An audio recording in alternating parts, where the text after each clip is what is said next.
You ever get a gut feeling about something that doesn't make any sense? Like you're walking through your own life, everything looks normal, but deep down, something feels off? That was me 2 days after my 10-year anniversary. My wife, Clara, had surprised me with a gift, a silver watch engraved on the back. For every second I've loved you. Sweet, right? Except, Clara doesn't do sentimental. Not unless she's feeling guilty or drunk, and she doesn't drink. She's the kind of woman who schedules intimacy like dentist appointments and sighs if I misplace the remote. But now, she's giving poetic jewelry like she's Shakespeare with a MasterCard. I thanked her, kissed her cheek, because for some reason, she dodged the lips and said, "You're full of surprises." "You have no idea," she laughed. That little breathy kind of laugh women do when they're hiding something. Or when they've just deleted a text thread they hope you never find. Anyway, I chalked it up to an anniversary epiphany. Maybe she'd had a change of heart. People change, right? They wake up, smell the roses, realize the man snoring beside them every night isn't so bad after all. Or maybe she was just happy. That happens too. But then came the second surprise. A dinner invitation. Now, understand this. Clara hates cooking and hates eating out even more. She says restaurants are overpriced germs with menus.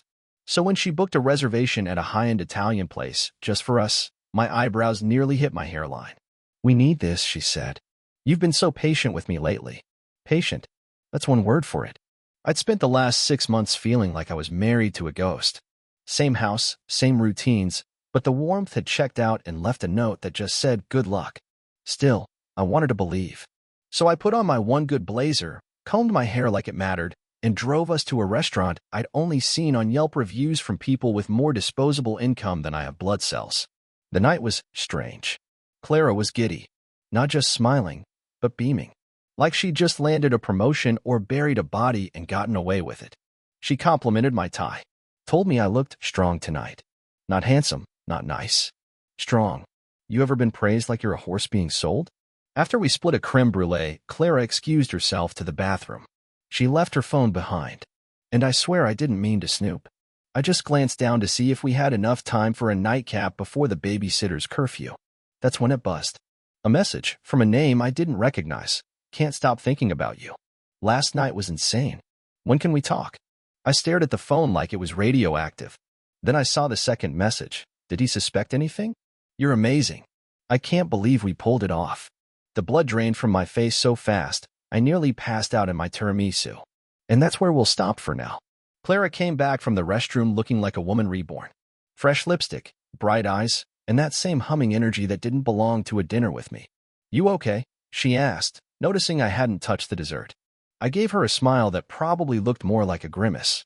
"Yeah, just full, I guess." I didn't mention the texts. Not yet. I needed time to process, to think. Because here's the thing about finding evidence of betrayal, it doesn't come with instructions. There's no pop-up that says, "Press here to ruin your life." So I played dumb. I nodded, joked, paid the bill, drove her home like a gentleman.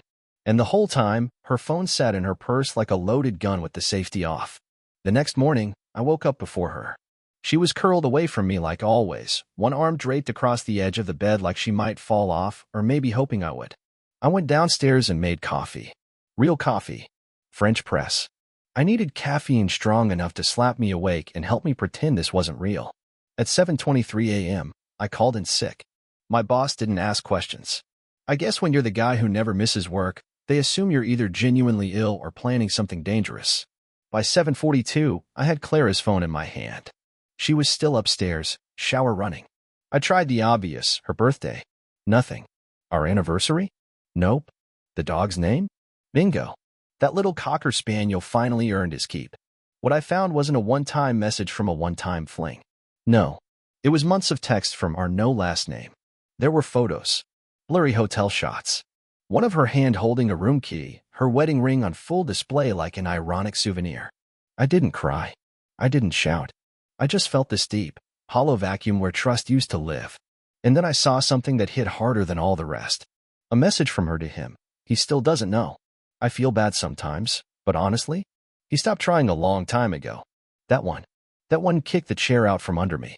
I sat there with the phone in my hand, hearing the shower turn off upstairs, wondering how long someone can live with the kind of betrayal that's both personal and polite. Clara walked into the kitchen like nothing was wrong, towel around her hair, bathrobe loosely tied. Coffee, she said. You're the best. She kissed my cheek and didn't notice the chill in my eyes. She went on about how she had errands to run, how the dog needed grooming, how she might stop by her sister's. I nodded, smiled, let her go.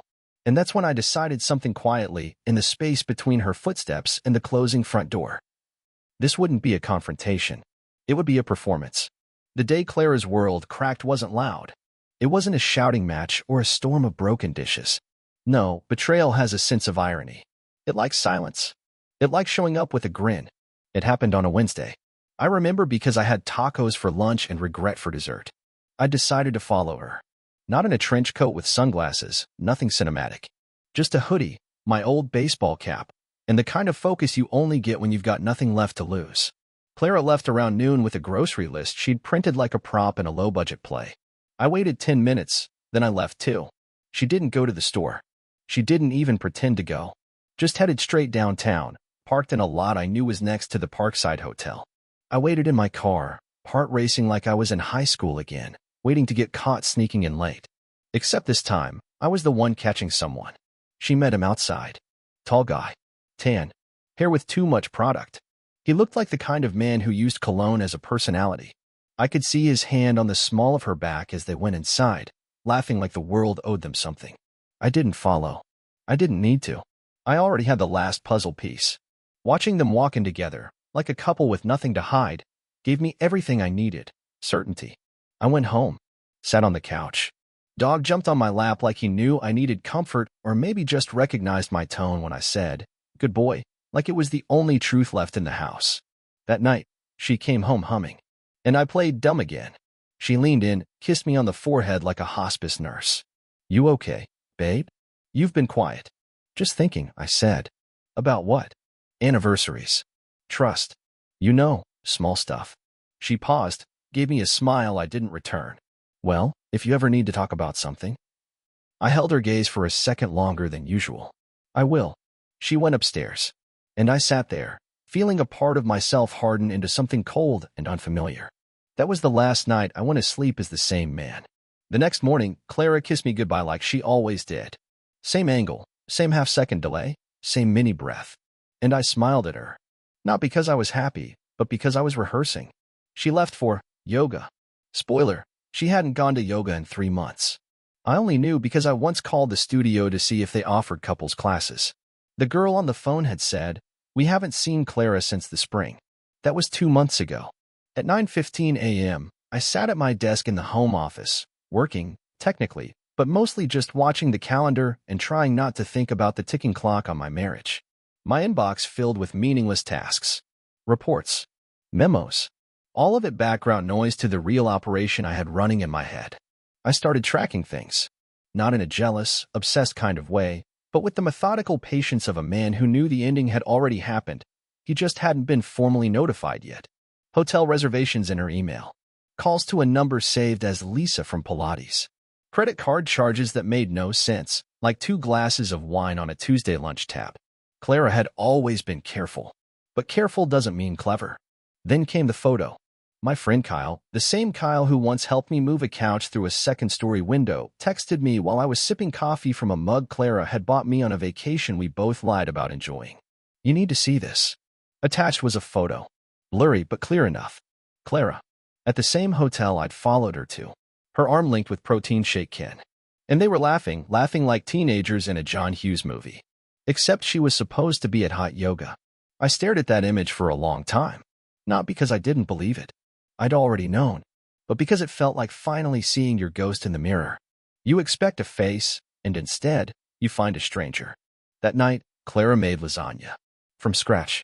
That woman hadn't cooked in 4 years. She claimed gluten made her feel weird. But suddenly, she was grating cheese and humming Norah Jones. Felt like spoiling my man, she said, placing the plate in front of me. I smiled. Wow. Lucky me. We sat in silence, chewing on betrayal disguised as dinner. She talked about her day. How Lisa bailed on yoga. How the dog's groomer asked if I was her brother. All lies. All so casual it could have won awards. Halfway through the meal, she looked up. You okay? I nodded. Yeah. Just grateful. For what? For clarity. She tilted her head, confused. I just smiled and took another bite. This is really good, by the way. She grinned. Maybe I should cook more often. I nodded. Maybe. The thing about revenge is people assume it's fire, anger, explosions. But no, real revenge is cold, calculated. It's a chessboard, not a battlefield. And I had just made my first move. The next day, I called a friend of mine who happened to be a real estate agent. Thinking of downsizing, I told him, keep it quiet for now. I'm just gathering info. Then I visited a lawyer. Not for divorce. Not yet. Just to talk. To prepare. To learn the rules of the game I never wanted to play. Then I called an IT guy. Someone discreet. Told him I needed help retrieving deleted files from a shared laptop. I said it was for business reasons. He didn't ask questions. Over the next 2 weeks, Clara noticed nothing. She was living in a bubble of romantic delusion, thinking she'd gotten away with it. Thinking I was still the same soft-hearted, steady husband who'd once cried watching a rerun of It's a Wonderful Life. But I wasn't. That man was gone. In his place was someone patient, focused, and very, very done. The breakthrough came one rainy Thursday. I found an email. Not just flotation plans. Weekend getaways. Fake conferences. One even detailed a story she'd tell me about visiting her sick cousin in Oregon. That cousin died 5 years ago. And then, the final nail. A message she sent to him, titled, If He Finds Out. It read, I honestly think he wouldn't do anything. He's soft. I don't mean that in a bad way, just, he's safe. I don't think he has it in him to get mad, let alone leave. If he ever finds out, I'll just cry and tell him I was lonely. He'll forgive me. Soft. That word echoed in my skull like a gunshot. She thought I was safe. A doormat. A man too gentle to burn the bridge even while it was collapsing under him. She didn't know me at all. That weekend, I booked a couples massage.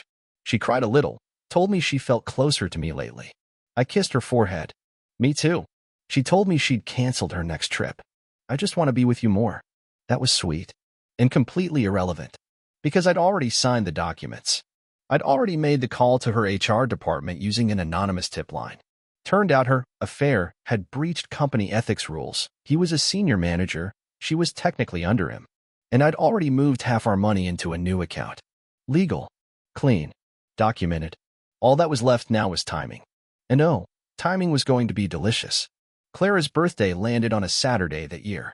She'd planned the whole thing herself, naturally. A backyard get-together, catered tapas, overpriced floral centerpieces, and a playlist titled Effortless Sophistication, which, I promise you, was neither. You sure you don't mind hosting? She asked, running around in a sundress like she was auditioning for a lifestyle magazine. Not at all, I said, pouring myself a drink. I was calm. Too calm. Which, if she had known me better, or at all, should have alarmed her. But Clara was living in her own little world. One where I was still blissfully ignorant, still grateful, still soft. The guests arrived in waves. Coworkers. Neighbors. Her cousin with the gluten-free anxiety and the husband who had resting, I hate being here face. Even he showed up. Yep. The guy. Let's call him Derek, because that's the kind of name you give a guy who wears loafers without socks and probably orders vodka sodas with a lime and a wink. He greeted her with a hug that lingered half a second too long, and I watched it like someone observing wildlife on National Geographic. No anger. No twitch. Just data. Then he turned to me. Logan, right? I gave him a firm handshake. Yep. You must be Derek. His smile faltered. Just a flicker. Clara's told me a lot about you, he said. Likewise, I said. Your name's come up, often. Clara coughed into her drink. The thing is, nobody expects the betrayed husband to be polite. It throws them off. They expect cold silence or passive-aggressive jabs. But me? I offered him a slider and a drink and asked him how business was. He said consulting was busy. I said that must be fun. He nodded, slightly suspicious. You should have been more than that. Later, Clara made a toast. She stood near the patio lights, a glass of rose in hand, thanking everyone for coming, thanking me for being the most supportive man I've ever known. I almost choked on my own smirk. I lifted my glass. To Clara. May this year bring her everything she deserves. Derek blinked. Just once. But I saw it. He knew. Or at least, he felt something brewing. After the crowd thinned and the string lights buzzed overhead, Clara found me in the kitchen, loading the dishwasher like it was any other night. You were really good today, she said, voice low. I know this week's been weird. I wiped my hands on a towel. Weird. She leaned in, pressing a hand to my chest. I know I've been distant, distracted, but I'm trying. I turned to face her. That's good. Her face fell slightly, like she was expecting a longer speech. Maybe a confession of my own. But I gave her nothing but a soft smile. She tried to kiss me. I let her. You'd think that would have been hard. But no, not anymore. When you've watched someone lie with ease for months, a kiss is just a handshake with more humidity. Later that night, I checked the security camera footage. Just to be sure. I'd set up an extra one near the garden gate last week. She didn't know about that one. Turns out, Derek didn't just leave after the party. He hung around. Waited. Clara slipped out to talk to him in the alley behind our yard. No touching. Just whispers. But the body language was textbook. And that was all I needed. Monday morning arrived with purpose. I dropped an envelope on the dining table. Clara was mid-sip of her morning green juice, flipping through her emails. What's this? She asked. Just some papers, I said. Thought it was time we cleaned house. She opened it slowly. I scanning the top line. Notice of separation of assets. Her lips parted, but no sound came out. I sipped my coffee. Before you say anything, don't worry. I've already filed. It's just paperwork now. You filed for divorce? She stammered. I nodded. 2 weeks ago. Her eyes darted. Is this because? Yes, I interrupted. It's exactly because. But, Logan, I was going to come clean. I was just waiting for the right time. You picked your birthday, I said. Interesting choice. Her voice cracked. It didn't mean anything. He didn't mean a. I raised a hand. Clara, I've read the emails. All of them. I know about the hotel. The phone calls. The backup stories. I know it all. Her jaw clenched. You went through my stuff? No, I said, standing up slowly. I went through our stuff. You just forgot we shared it. She followed me to the hallway, barefoot and shaking. We can fix this. No, I said calmly. You had a man who would have burned down the world for you, Clara. And you handed him a fire extinguisher and said, try harder. I made a mistake, she whispered. No, I replied. You made a series of choices. That's not a mistake. That's a strategy. She leaned against the wall like the truth had weight. What about the house? She asked weakly. I'm keeping it, I said. Lawyers already drawn it up. You'll get your fair share. Don't worry. Where am I supposed to go? I hear Derek's got a lovely couch, I said, walking upstairs. That night, she slept in the guest room. The silence was thicker than ever. But for once, it felt peaceful. Like the house could finally breathe again. Clara moved out on a Thursday. Quietly. No tears. No apologies. Just a trail of designer luggage, an Uber XL, and one last glance at the front porch where she used to make me coffee like she cared. She didn't say goodbye. She didn't need to. I stood in the doorway, sipping a black coffee she didn't make, watching the taillights fade. For a moment, the house was still, like it was finally exhaling after holding its breath for months. There was no soundtrack. No dramatic thunder or somber piano music. Just the hum of the fridge and the faint ticking of a wall clock she once called tacky. It was perfect. I'd already changed the locks by sundown. Friends started texting. Some shocked. Some had a feeling. The real ones said nothing at all, just showed up with bourbon and dumb jokes, like men do when they know words won't fix anything but silence will make it worse. You sure you're okay? Kyle asked as we sat on the back porch, the sun dipping below the tree line. I nodded. You ever clean out a garage so packed with junk you forgot what the floor looked like? That's what this feels like. He chuckled, handing me the bottle. So what now? Now. That's the question, isn't it? The divorce went through faster than I expected. Turns out, when you've got a folder full of evidence, a no-nonsense attorney, and 0 kids to fight over, the legal system works like a well-oiled guillotine. Clara didn't contest anything. Not the house. Not the accounts. Not even the clause I had slipped in about maintaining distance from certain mutual acquaintances. She signed. She left. She went quiet. Almost too quiet. It's funny, after betrayal, people assume the worst part is the screaming. The fights. The slammed doors. But they're wrong. The worst part is the vacuum that follows. When the person who once whispered secrets in your ear becomes a ghost you don't even haunt anymore. But even silence has an expiration date. 3 weeks after she left, I ran into Derek. Not at a club. Not at a party. At the damn grocery store. He was standing in the wine aisle holding a bottle of something overpriced and underwhelming. He saw me, froze, then gave the sheepish half-smile like we were old friends meeting after a misunderstanding at a poker game. "Logan," he said, adjusting his collar. "Didn't expect to see you here." "Likewise," I said, keeping my hands in my pockets. Not out of fear. Out of control. How are things?" he asked. I let the silence stretch just long enough. "Lighter." He nodded, eyes darting. "Listen, I know things got messy. I never meant for it." "Don't," I cut in. "Don't feed me that didn't mean for it to happen" line. That's a rookie excuse. You meant every minute. He looked down. "I care about her." "I don't," I replied. "At least not anymore." "So here's the thing, Derek." He looked up. "I don't need an apology. I don't need closure. I need you to understand that I see you now, not as competition, but as a lesson. One I've already learned." His Adam's apple bobbed. "And if she turns on you," I added, grabbing a bottle of scotch off the shelf, "you'll wish all she did was lie." I walked away before he could reply. It was the most honest conversation we'd ever have. The next day, Clara texted, "Can we talk?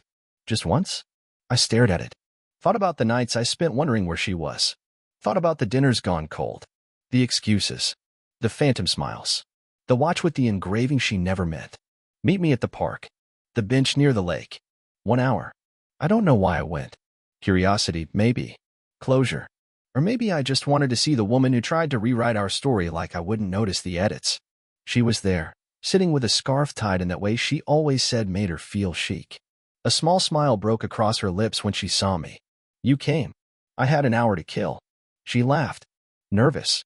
"You look good." "I am good." She nodded slowly.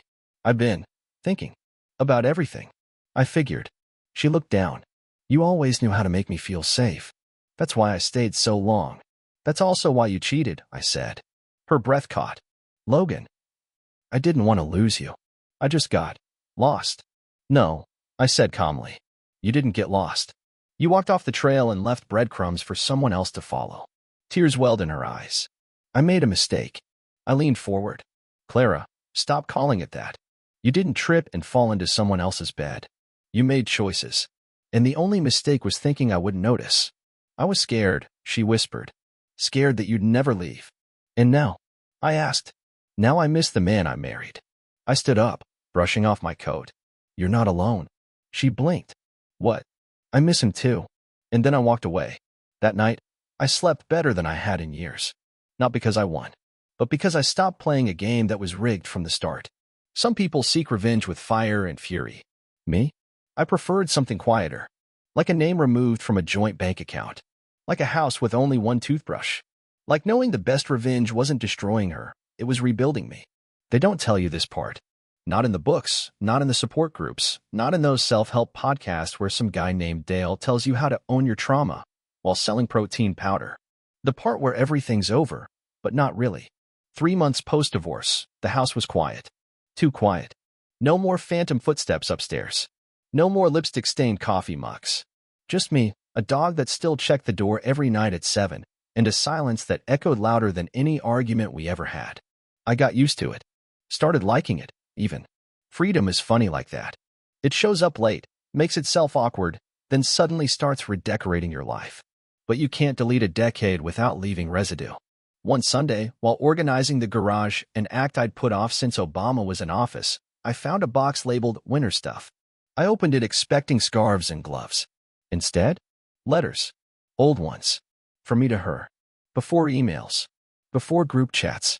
Before everything got so fast and disposable. They were from our first year of dating. Notes I'd written when I still believed in things like fate and forever. I used to slip them into her coat pocket or leave them on her windshield. Handwritten. Ink smudged from my left-handed grip. Corny lines like, "You make bad coffee taste good," and "I hope I never learn how to sleep without you." She had kept them. Every single one. And never mentioned them again. I closed the box, sat on the floor for a minute, and let the quiet fill the cracks. Not sadness. Just a strange kind of mourning. Not for her, but for me. The man who wrote those letters. I buried the box behind the paint cans. Some memories don't need to be burned. They just need to be shelved. Clara resurfaced the following week. Not in person. Through mutuals. Our friend Jamie, one of the few who stayed neutral during the collapse, texted me a screenshot. "Clara's been asking if you're seeing anyone." I wasn't. Not seriously. A few coffee dates, a few awkward dinners, one woman who wore her ex-husband's hoodie during the movie. But nothing stuck. I wasn't in a hurry. I was learning to like my own company again. Still, the fact that Clara was asking, that was interesting. 2 days later, I got an email. Not a text. Not a call. An email. Subject: no expectations, just hello. It read like a therapy assignment. Polite. Measured. Like she was being graded on emotional intelligence. I've been doing a lot of thinking. About us. About who I was. I know I don't deserve another chance. I'm not asking for one. I just wanted to tell you I'm sorry. Truly sorry. Not for the outcome, but for how I handled everything. I thought I knew myself. I didn't. You did. That's what scares me the most. I read it twice. Then I archived it. Forgiveness? Sure. I'd already given it to myself. But reentry? That door was closed. Bolted. Weather-sealed. Funny thing about life after betrayal, it gives you options. The things you tolerated before suddenly seem laughable. The things you thought you needed get filtered through a new lens. You start to measure people not by charm, but by consistency. By how they act when no one's watching. I started taking better care of myself. Ate better. Slept more. Traded in sarcasm for sincerity once in a while. Not because I was trying to become someone else. Just trying to find the version of me that got lost in the we. That's when I met Natalie. Not through a dating app. Not at a bar. At a bookstore. I was buying a gift for my nephew. She was arguing with a shelf over whether a cookbook counts as cheating when baking. I mean, she said out loud, if the recipe calls for pre-made dough, are you baking or assembling? I answered before thinking. You're assembling. That's IKEA cuisine. She laughed. A real laugh. Not polite. Not calculated. Just honest. We talked. About food. About books. About how both of us secretly hated The Notebook and preferred Shawshank Redemption for emotional release. She didn't ask if I was divorced. She asked what kind of dog I had. That felt new. Weeks passed. We kept seeing each other. No pressure. No labels.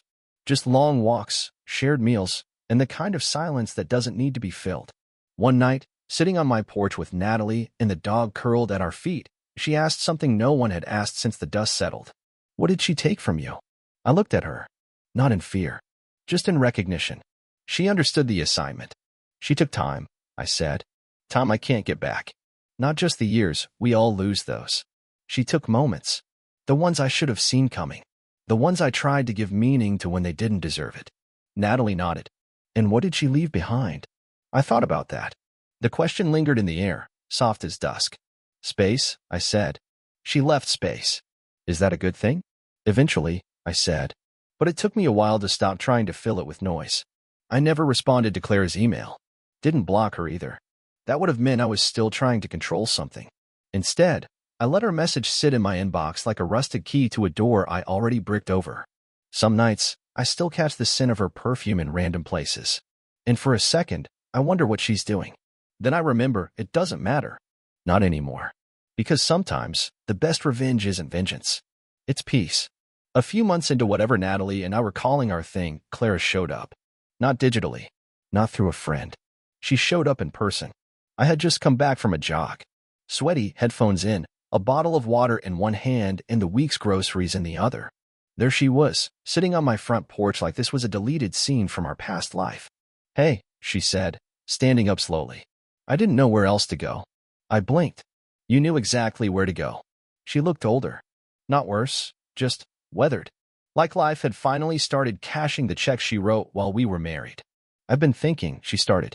You should stop, I replied. That stopped her. She looked down. I miss you.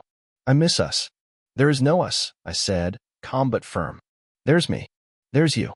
And there's a long, dusty road between those two things. I messed up. That's putting it kindly. I thought I could find something better. I raised an eyebrow. And I found something easier, she said. Not better. Never better. That almost got me. But almost isn't enough anymore.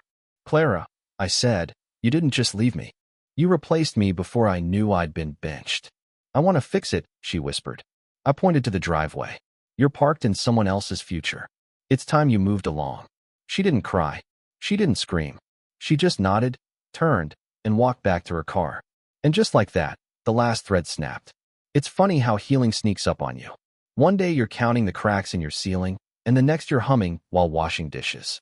Natalie and I took a trip together, just a weekend. No plans, no expectations. We stayed in a cabin, drank wine by a fire, played cards, and lost track of time. On the last night, we sat under the stars. I like you, she said, but I love that you're okay by yourself. I wasn't always, I admitted. That's what makes it impressive, she replied. We didn't say, I love you that weekend, but something quieter passed between us. Something more permanent, like trust that didn't need rehearsal. Back home, I cleaned out the last remnants of Clara's existence. Old notebooks, duplicate keys, a dusty bottle of perfume I never liked in the first place. I donated the wedding album. Not burned, not torn. Just let it go, the same way you give away a sweater that doesn't fit anymore. One night, I got a letter. Not a text, not an email. A real letter, handwritten. It was from Derek. He apologized. Not for the affair, but for being part of a moment that took longer to fix than it ever took to break. He said Clara left him too. He never saw it coming. I didn't reply. Some fires burn out on their own. 1 year later, to the day, I hosted a dinner. Not to celebrate the divorce. Not to mark some petty milestone. Just a dinner. Good friends. Laughs. A toast. Natalie brought dessert. Kyle brought whiskey. And I brought the story, the full one. The version that wasn't filtered through anger or pride. When it was over, Kyle leaned back and said, "You ever think about how far you've come?" "Every day," I said. "But the real question is how far I can go." Natalie smiled at me from across the table. That night, as we cleaned up, she found a folded note tucked in a book she borrowed from my shelf. It was one of the letters I'd written Clara a decade ago. The one that said, "Wherever life takes us, I hope I'm always your home." She read it, then handed it back to me. "You wrote this for someone else?" she said. I nodded. "Yeah, but I don't think I knew what home really meant back then." And that was it. The final piece. The full circle. Not rage. Not revenge. Just peace, held quietly in both hands. And that, my friend, is how I survived a betrayal. With clarity, with patience, and with a little help from my own damn backbone. The best revenge? It's not making them pay. It's making yourself priceless.